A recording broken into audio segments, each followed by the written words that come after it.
My name is Alex Berko. I am a composer and pianist.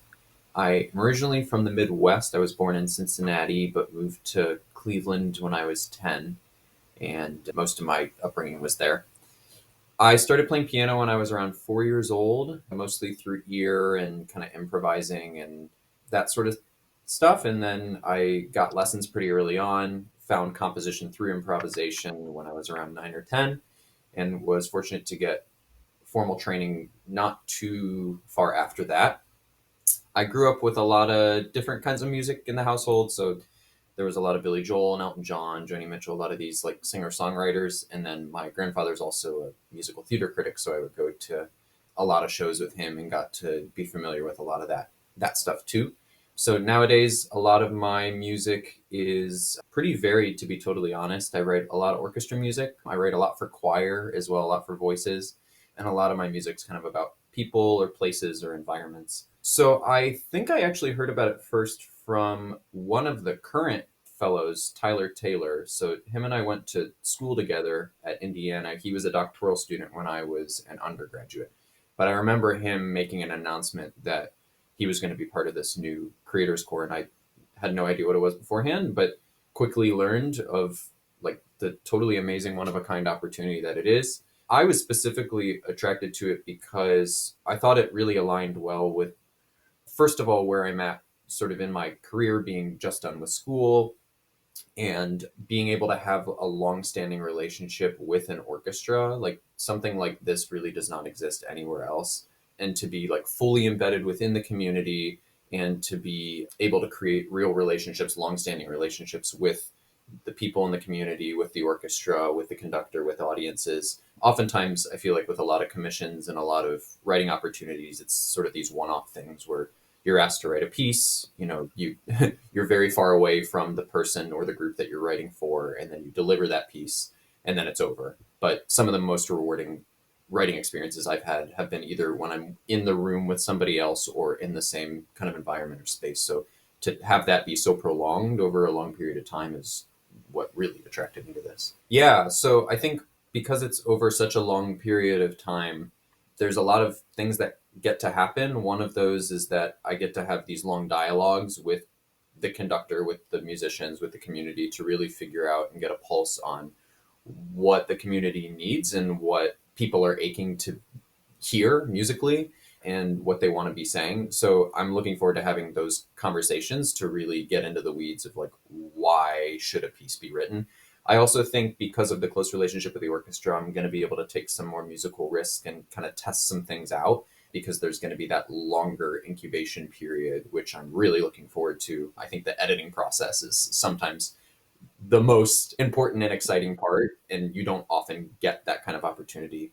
And I'm also looking forward to doing all sorts of different kinds of projects. So whether it's just like a piece just for orchestra or, something for choir and orchestra or small ensemble. So it seems like it's kind of, there's so much freedom with what I'm going to be able to do because of the luxury of being in that space and being with everyone for so long. So I grew up, my dad's a geriatric psychologist. So I would go in on the weekends to a lot of the nursing homes he was working in and play piano for the residents pretty regularly. I would also do similar things with my synagogue. So I grew up Jewish, and I would play in like my temple's band, or I would arrange music and compose some stuff for that. You may be familiar, several years ago, LeBron James opened up that school. It was called the I Promise School.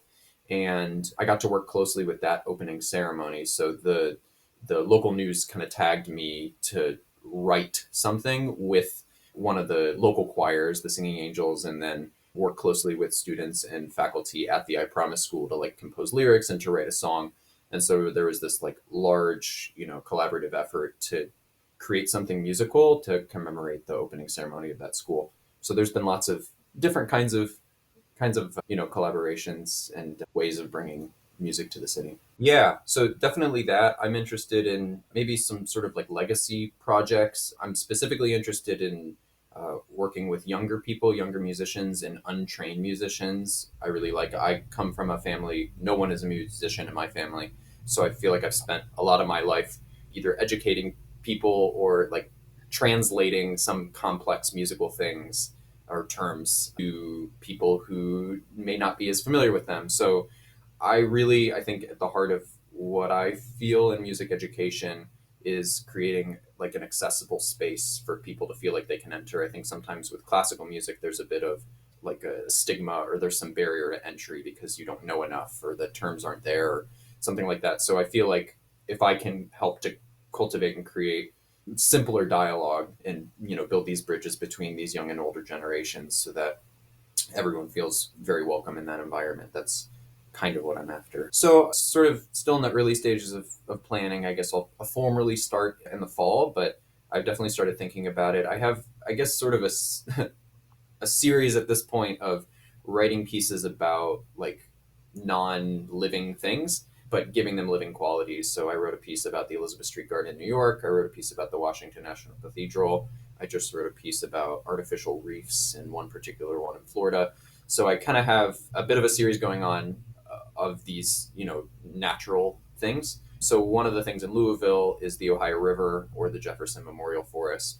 And, finding a way for the Ohio River specifically growing up in Cincinnati and having that be like kind of the link between Ohio and Kentucky. I thought that would be a really nice sort of piece to explore, whether it's with text or just pure music. I thought that was interesting. And then I know I definitely want to do a work with singers or choir with musicians. And I've started kind of talking to a couple of choirs and other singers in the area about something that might happen. First of all, if you see me, just come say hi. I won't bite. I promise. I'm very friendly.